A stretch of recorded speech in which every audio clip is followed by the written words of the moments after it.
नमस्कार विद्यार्थी मित्रांनो. तर आज आपण वर्ग 10वीच्या गणित 1 ह्या विषयाला सुरू करणार आहोत. सर्वात आधी आपण चॅप्टर वाईज जर बघितलं तर पहिला चॅप्टर तुम्हाला आहे linear equations in two variable. दुसरा चॅप्टर तुम्हाला दिलेला आहे क्वाड्रॅटिक इक्वेशन्स. तिसरा आहे अरिथमॅटिक प्रोग्रेशन्स. चौथा चॅप्टर तुम्हाला दिलेला आहे प्रोबॅबिलिटी. पाचवा आहे स्टॅटिस्टिक्स आणि सहावा जो चॅप्टर आहे त्याच्यामध्ये तुम्हाला दिलेला आहे फायनान्शियल प्लॅनिंग. पाचवा चॅप्टर आहे फायनान्शियल प्लॅनिंग आणि सहावा तुम्हाला दिलेला आहे स्टॅटिस्टिक्स. तर सर्वात आधी आपण अरिथमॅटिक प्रोग्रेशन हा चॅप्टर घेणार आहोत. तर अरिथमॅटिक प्रोग्रेशन हा जो चॅप्टर आहे तो त्याच्यामधले जे कॉन्सेप्ट्स आहेत ते सगळे तुम्हाला व्यवस्थितपणे समजून घ्यायचे आहेत. हा जो व्हिडिओ तुम्ही बघणार आहात जोपर्यंत तुम्हाला समजत नाही तोपर्यंत पाहायचा आहे आणि एकदा का जर तो समजला तर तुम्हाला सांगितलेले जे एक्झाम्पल्स आहेत, जे प्रॉब्लेम्स आहेत ते तुम्ही सोडवायचे आहे. ठीक आहे. तर चला आपण स्टार्ट करूया. फोर्थ चॅप्टर तुम्हाला दिलेला आहे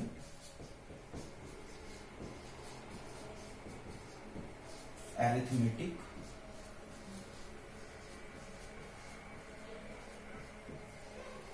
प्रोग्रेशन, ज्याला आपण इन शॉर्ट AP असं सुद्धा लिहित असतो.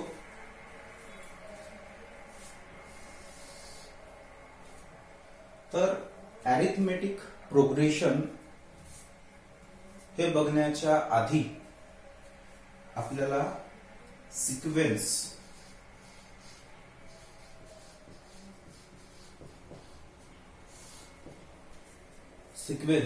हे समजणे आवश्यक आहे, ज्याला आपण मराठीमध्ये क्रमिका म्हणतो. आता सिक्वेन्स आपण कशाला म्हणणार, तर त्यासाठी आपण एक नंबरची लिस्ट बघूया. समजा एक लिस्ट आपल्याला दिलेली आहे 1 3 5 7 अँड सो ऑन. तर याच्यामध्ये जर आपण लिस्ट मधले सगळे नंबर्स बघितले तर आपल्याला असं दिसून येईल की 1च्या नंतर येणारा जो दुसरा नंबर आहे तो आपल्याला दिसत आहे 3. त्यानंतर 3च्या पुढचा नंबर आपण बघत आहोत, आपल्याला दिसत आहे 5. 5च्या नंतर आपल्याला दिसत आहे 7. म्हणजे प्रत्येक नेक्स्ट नंबर जो आपल्याला दिसत आहे, आपल्याला असं दिसत आहे इथे की पहिल्या म्हणजे पूर्वीच्या प्रिसिडिंग टर्म मध्ये जेव्हा 2 ऍड केले तेव्हा आपल्याला नेक्स्ट नंबर मिळतो. म्हणजे याच्यावरून आपल्याला ह्या लिस्ट मध्ये 7च्या नंतर कोणता नंबर येईल ते आपल्याला सांगता येईल. तर कोणता नंबर येईल 7च्या नंतर? 9. 9च्या नंतर 11. याप्रमाणे आपल्याला ह्या लिस्ट मध्ये कोणकोणते नंबर्स येऊ शकतात ते सांगता येईल. त्यानंतर आणखी जर आपण एक्झाम्पल्स बघितले 1 4 9 16 25 अँड सो ऑन. आता जर तुम्ही लिस्ट वाईज जर नंबर्स पाहिले तर तुम्हाला असं दिसून येईल पहिला नंबर आहे 1, then 4, 9, 16, 25 अँड सो ऑन. तर इथे आपल्याला असं लक्षात येत आहे की यांच्यामध्ये जर आपण बघितलं 1 आणि 4 मध्ये 3चा डिफरन्स आहे, 4 आणि 9 मध्ये 5चा डिफरन्स आहे, मग 9 आणि 16 मध्ये कितीचा डिफरन्स आहे? 7चा डिफरन्स आहे. पण ते आपल्याला रेग्युलर दिसत नाहीये. पण ह्या लिस्टला आपण दुसऱ्या पद्धतीने जर बघितलं तर आपल्याला असं दिसून येईल की 1 is the square of 1. Okay, मग 4 कितीचा स्क्वेअर आहे? 2चा. Means square of 2 is 4. Then square of 3 is 9. Square of 4 is 16. Square of 5 is 25 and so on. तर अशा प्रकारच्या ज्या लिस्ट असतात किंवा अशा प्रकारचे सेट ऑफ नंबर्स जे असतात की ज्याच्यामध्ये नंबर्सचा अरेंजमेंट कोणत्या तरी स्पेसिफिक ऑर्डरने लावलेला असतो. त्या नंबर्सचा अरेंजमेंट एका विशिष्ट पद्धतीने आपल्याला त्या ठिकाणी दिसत असतो आणि ते जे नंबर्स असतात कोणत्या तरी एका रूलने अरेंज केलेले असतात. जसं इथे आपण पहिल्या लिस्ट मध्ये जर बघितलं 1 + 2 केला आपण तर आपल्याला मिळतो 3. 3 + 2 जर केलं तर आपल्याला मिळेल 5. 5 + 2 केलं तर 7. ह्याप्रमाणे हा एक रूल झाला की पहिल्या टर्म मध्ये म्हणजे पूर्वीच्या टर्म मध्ये जर आपण 2 ऍड केले तर आपल्याला पुढचा नंबर मिळत जातो. दुसऱ्या लिस्ट मध्ये आपल्याला दिसत आहे की 1 चा स्क्वेअर, 2 चा स्क्वेअर, 3 चा स्क्वेअर, 4 चा स्क्वेअर, 5 चा स्क्वेअर, त्यानंतर पुन्हा कोणताही 6 चा स्क्वेअर, 7 चा स्क्वेअर, ह्याप्रमाणे आपण ती लिस्ट वाढवत जाऊ शकतो. पुन्हा एक एक्झाम्पल आपल्याला घेता येईल. जसं की 1, 2, then 4, 7, 11, then 16 and so on.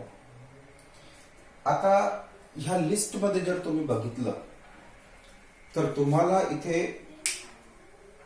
ज्याप्रमाणे पुढच्या म्हणजे पहिल्या 2 लिस्ट्स मध्ये आपण ज्याप्रमाणे रिलेशन्स बघितले त्या प्रकारचा रिलेशन इथे दिसतो का? या ठिकाणी तुम्हाला असं लक्षात येईल की 1 आणि 2 यांच्यामधला जर तुम्ही डिफरन्स पाहिला तर किती दिसेल? 1. त्यानंतर 2 आणि 4 यांच्यामधला डिफरन्स पाहिला तर तुम्हाला दिसेल 2 चा डिफरन्स. मग 4 आणि 7 यांच्यामधला डिफरन्स जर तुम्ही बघितलं तर तुम्हाला दिसून येईल 3. त्याचप्रमाणे ह्या 2 च्या मधातला डिफरन्स 4, इथे 5. म्हणजे या ठिकाणी सुद्धा एका विशिष्ट पद्धतीने हे नंबर्स अरेंज केलेले आहेत. याचा अर्थ असा की आता आपल्याला दिसत आहे की डिफरन्स हा कितीने वाढत आहे? 1 ने, 2 ने, 3, 4, 5, नंतर कितीने वाढलं पाहिजे? 6 ने.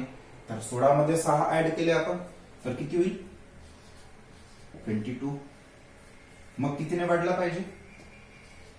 7 ने वाढला पाहिजे. 7 + 22 it is 29 and so on. तर अशा प्रकारे जेव्हा नंबर्सला अरेंज केले जाते एका स्पेसिफिक ऑर्डर मध्ये तेव्हा आपण त्या लिस्टला सिक्वेन्स असं म्हणतो. म्हणजे आपल्याला जर डेफिनिशन सांगायची झाली तर आपण डेफिनिशन काय सांगणार?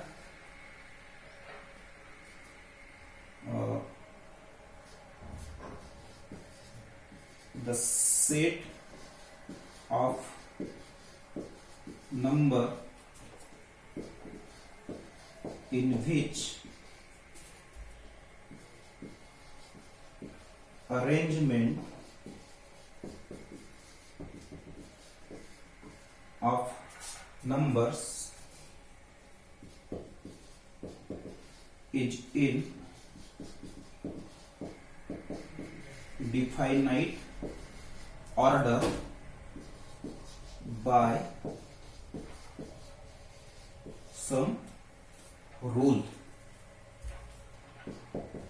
is called as sequence. म्हणजे नंबर्सचा असा सेट की ज्यामध्ये काय, in which arrangement of numbers म्हणजे नंबर्सची संख्यांची मांडणी ही कशा प्रकारे, arrangement of numbers is in definite order म्हणजे विशिष्ट पद्धतीने, बाय सम रूल्स म्हणजे विशिष्ट पद्धतीने विशिष्ट रूल्सच्या माध्यमातून मांडणी केलेली असते, त्या सेटला आपण सिक्वेन्स असे म्हणत असतो. आता हा जो सिक्वेन्स आहे, हा सिक्वेन्स आधी बघणे आपल्याला यासाठी आवश्यक आहे कारण जो आपला मेन टॉपिक आहे अरिथमेटिक प्रोग्रेशन, हा जो टॉपिक आहे, हा टॉपिक बघण्यापूर्वी सिक्वेन्स समजून घेणे आपल्याला अत्यावश्यक आहे. कारण सिक्वेन्स जर आपल्याला समजेल तर आपण अरिथमेटिक प्रोग्रेशन समजू शकतो, म्हणजे आपल्याला समजता येईल. ओके, तर हा जो सिक्वेन्स आहे, आता फॉर एक्झाम्पल एक हा तिसरा एक्झाम्पल आपण घेऊ. याच्यामधले नंबर्स तुम्हाला दिसत आहेत, कोणकोणते आहेत, 1 2 4 7 11 16 22 and 29. तर हे जे सगळे नंबर्स आहेत यांना काहीतरी नावं द्यायला पाहिजे. हा जो कलेक्शन आहे नंबरचा, ह्या कलेक्शनला किंवा ह्या सेट मधला जो प्रत्येक नंबर आहे त्याला आपण काहीतरी नावं द्यायला पाहिजे. आणि म्हणून हा प्रत्येक नंबर आहे, तर प्रत्येक नंबरला आपण म्हणतो term, that is TERM, term. 1 each term, 2 each term means all these numbers which are in this list are called as terms. Then 1 is first term, 2 is called second term, 4 is third term, 7 is fourth term, 11 is fifth term, and so on. And we can write it as, that is here T1, that is we call as first term is 1. Then what is second term? 2. Third term is 4. Fourth term is 7. Fifth term is 11 and so on. तर ह्याप्रमाणे आपण sequence मधील प्रत्येक टर्मला नावं देत असतो आणि term wise म्हणजे त्याच्या पोझिशन वाईज आपण त्यांना T1, T2, T3, T4, T5 ह्याप्रमाणे लेफ्ट टू राईट नंबरिंग करत असतो. ओके, आता आपल्याला याच्यावरची एक्झाम्पल्स पाहायचे आहेत किंवा आपण याचे जनरल टर्म बघू शकतो.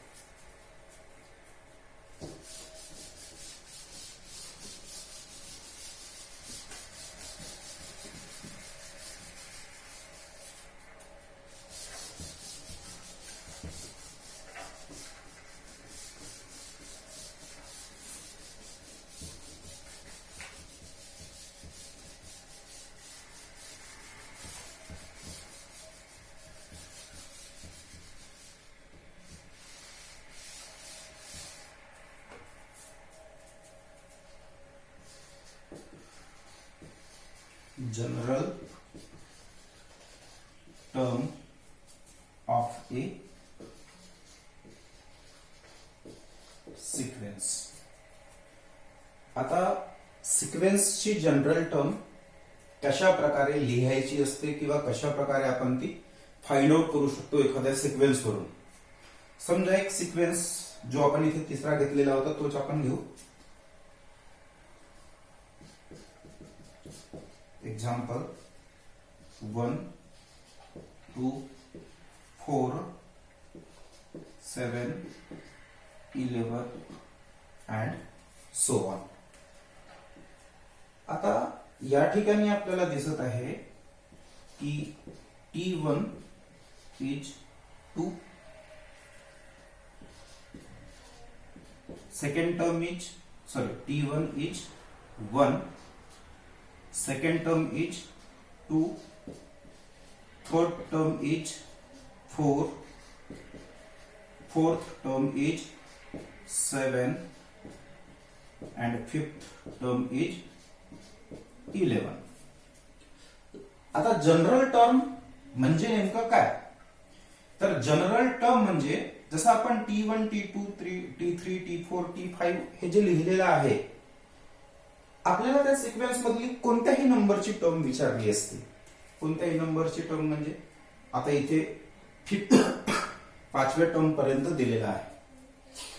तर समजा आपल्याला 20वी टर्म विचारली असती, 20th term of the sequence, आपल्याला काय करावं लागेल? मग त्याला वाढवत न्यावं लागेल, पुढे पुढे नंबर लिहावे लागतील. 11च्या नंतर काय येईल, मग त्याच्या नंतर काय येईल, असं आपल्याला हे तर 5च आहेत, आणखी 15 टर्म्स इथे ह्या सिक्वेन्स मध्ये लिहावे लागतील. हा एक मार्ग झाला 20वी टर्म काढण्याचा.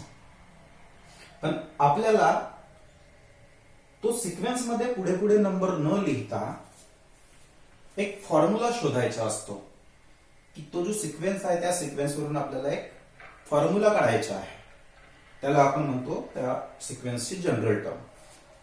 म्हणजेच आपल्याला काय काढायचं आहे, जसा T5 आहे तसा Tn, म्हणजे n च्या ठिकाणी कोणती टर्म असू शकते. आता इथे 1 च्या ठिकाणी 1 2 3 4 5 च्या ठिकाणी तुम्हाला n दिसतोय. म्हणजे ह्या n च्या ठिकाणी आपण कोणताही नंबर जर पुटअप केला तर आपल्याला त्या सिक्वेन्सचा नेक्स्ट नंबर जो कोणता आपल्याला काढायचा असेल तो आपण काढू शकतो. आता या ठिकाणी फॉर्म्युला मग आपल्याला बघायचा आहे. तर फॉर्म्युला मग आता काढायचा कसा? तर T1 इक्वल टू 1 आहे. T2 वर लक्ष द्या. याला आपण असं लिहू शकतो 1 प्लस 1 2 होईल. ठीक आहे. नंतर आपल्याला दिसत आहे की व्हॉट इज 1, तर 1 काय आहे? T1 means first term. It means आपण काय केलं इथे T1 प्लस 1 याचा हा एक फॉर्म्युला आपल्याला मिळाला. T3 साठी पाहून घेऊ आपण काय मिळतो आपल्याला. याला आपल्याला असं लिहिता येईल 2 प्लस 2. ठीक आहे. काय आहे? 2 प्लस 2 4 होईल ना. म्हणजे इथे 2 काय आहे? सेकंड टर्म आहे. मीन्स T2 प्लस 2 हे यांचा व्हायचं आहे बरं का. ते आपण पुढे पाहणार आहोत. नंतर T4 च्या विषयी बघा. इथे आपल्याला लिहिता येईल 4 प्लस 3 इक्वल टू 7 होतो. But what is 4? That is T3. It means we can write here T3 plus 3. Okay. Then 11 ला कसं लिहिता येईल का? लिहिता येईल. काय लिहिता येईल आपल्याला? 7 प्लस 4. बरोबर आहे. 7 प्लस 4 म्हणजेच इथे आपल्याला काय दिसत आहे? 7 काय आहे? T4 means T4 plus 4. तर ह्याप्रमाणे आपल्याला यांच्यामधून हे लिहिता आलेलं आहे. तर तुम्हाला यांच्यामध्ये एक गोष्ट लक्षात येईल. फर्स्ट टर्म मीन्स T1 जिथे आहे तिथे आपल्याला प्लस 1 दिसत आहे. T2 इथे दिसत आहे, मग इथे सुद्धा काय आहे 2 आहे. इथे T3 दिसत आहे, पुन्हा इथे 3 आला. याचाच अर्थ जर आपल्याला nth टर्म काढायची असेल तर त्यासाठी मग आपण काय करणार, तर या ठिकाणी बघा याच्यावरून आपल्याला ते बघायचं. इथे फिफ्थ टर्म मीन्स T5 साठी आपल्याला फॉर्म्युला काय मिळाला, T4 प्लस 4 म्हणजे 5 पेक्षा 1 ने कमी, बरोबर आहे. आणि म्हणून या ठिकाणी आपल्याला फॉर्म्युला मिळेल Tn मायनस 1. म्हणजे इथे आपण फिफ्थ टर्म जेव्हा काढली तेव्हा आपल्याला काय मिळाला, T4 प्लस 4. इथे हा जो 5 आहे त्या 5 मधून जर आपण 1 मायनस केलं तर 4 मिळतो. म्हणून ह्या n मधून आपण जर 1 मायनस केलं तर तो काय होईल, n मायनस 1. म्हणून हा झाला Tn मायनस 1. देन इथे प्लस, इथे 4 आहे तर 4 सुद्धा 5 मधून 1 गेला 4, मीन्स इथे सुद्धा आपल्याला मिळेल n minus 1. So this is the general formula of this equation. आता फॉर एक्झाम्पल ह्या जनरल फॉर्म्युलाचा वापर करून आपल्याला 20th टर्म काढायची आहे ह्या सिक्वेन्सची. तर कसं काढणार मग, तर बघ इकडे काढू आपण. Find 20th term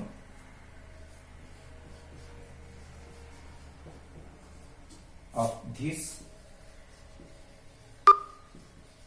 sequence. तर 20th टर्म काढण्यासाठी याचा आपण वापर करू जनरल टर्मचा. तर त्यासाठी काय करावं लागेल, put n equal to 20 in general term.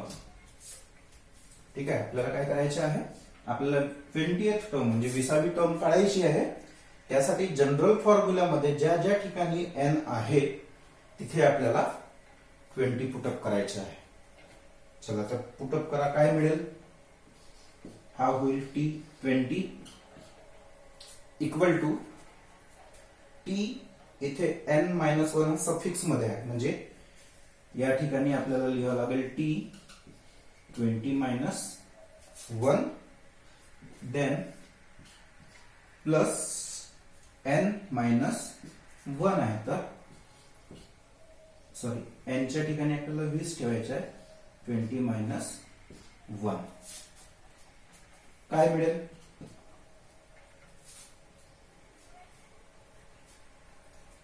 म्हणजे या ठिकाणी मिळेल T19 प्लस 19. ओके, तर आता जर आपल्याला 19th टर्म माहित आहे तर आपण T20 काढू शकतो. तसं समजा इथे आपण 20th टर्म, आपल्याला इथे 19th टर्म दिलेली नाही, त्यासाठी आपण याच्या जवळची कोणती तरी, आता 5th टर्म आपल्याला दिलेली आहे, आपण 6th टर्म काढू. ठीक आहे, याच्यामध्येच आपण थोडासा बदल करू किंवा दुसरा घेऊ आपण. For 6th term n equal to 6 काय मिळेल, n च्या ठिकाणी 6 ठेवा, आपल्याला मिळेल T6 equal to T6 minus 1 plus 6 minus 1. ठीक आहे, n च्या ठिकाणी आपल्याला 6 पुटअप करायचे होते, आपण 6 पुटअप केले. आता काय होईल, हा होऊन जाईल T5 minus 5 sorry plus 5. This is equal to what is T5 आपल्याला दिलेला आहे, किती आहे 11. तर आपल्याला मिळेल 11 plus 5 equal to 16. It means 6th term of this sequence is 16. ठीक आहे. तर याप्रमाणे तुम्हाला सिक्वेन्स म्हणजे कोणताही सिक्वेन्स जर दिलेला असेल तर त्याची जनरल टर्म काढता येऊ शकते. ठीक आहे. जनरली आता तरी जनरल टर्मच्या विषयी सिक्वेन्सच्या जनरल टर्मच्या विषयी तुम्हाला प्रश्न विचारले जात नाही आणि टेक्स्ट बुक मध्ये आपल्याला दिलेला सुद्धा नाहीये, पण हा एक एक्स्ट्रा तुम्हाला सांगितलेला आहे मी.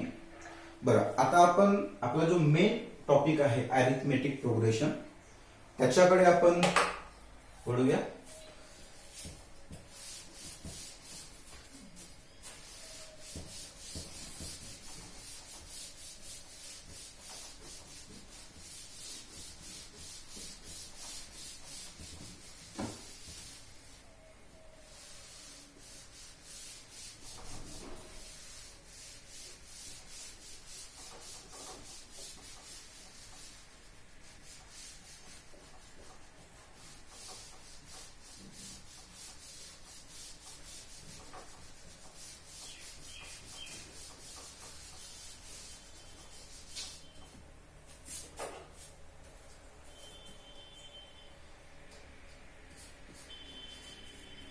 बरं, अरिथमेटिक प्रोग्रेशन पाहण्यासाठी आपल्याला पहिल्यांदा आपण जे आतापर्यंत शिकलेलो आहे सिक्वेन्स, त्याच प्रकारचा एखादा सिक्वेन्स आपण इथे घेऊ.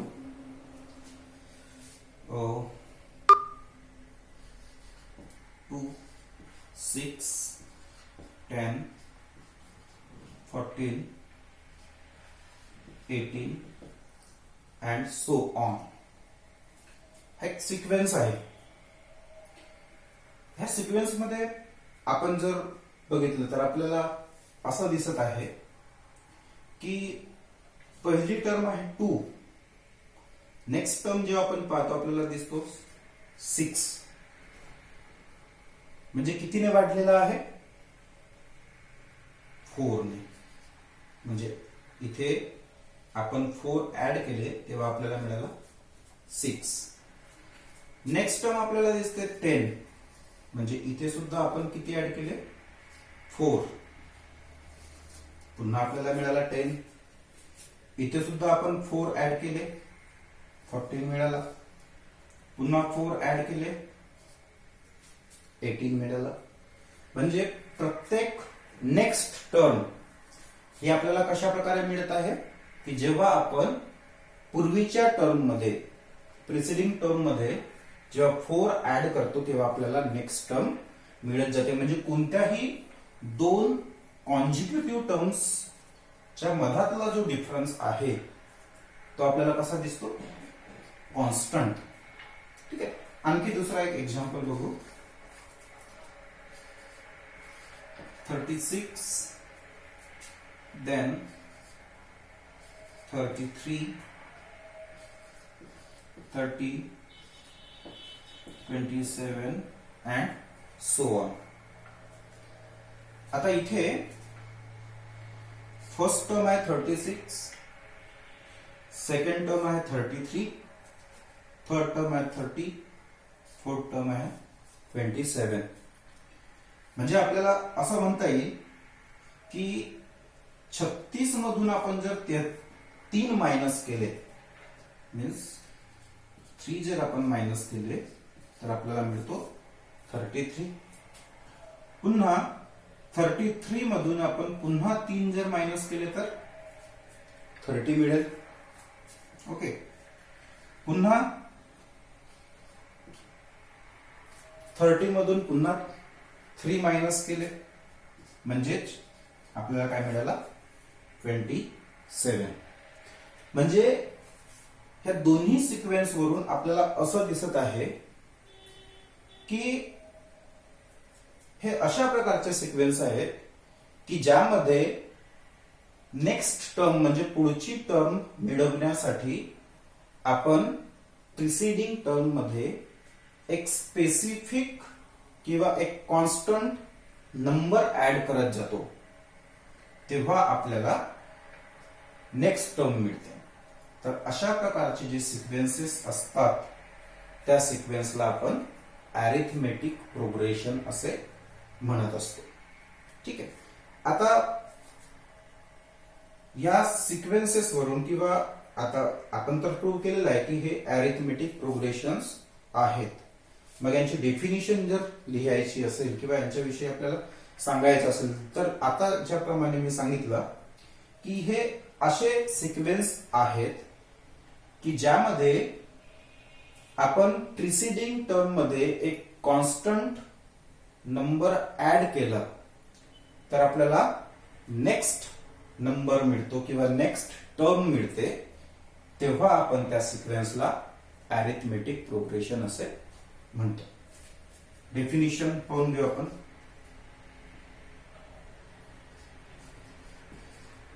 The AP means arithmetic progression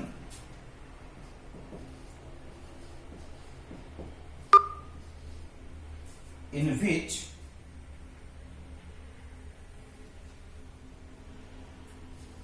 a constant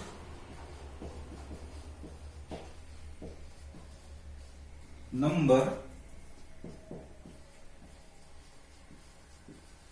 is added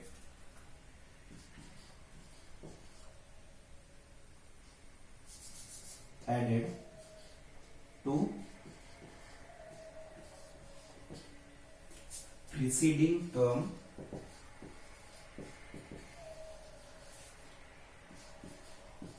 to obtain next term. किंवा आणखी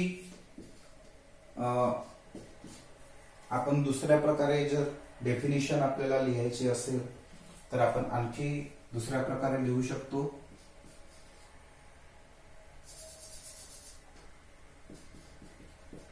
AP is a sequence.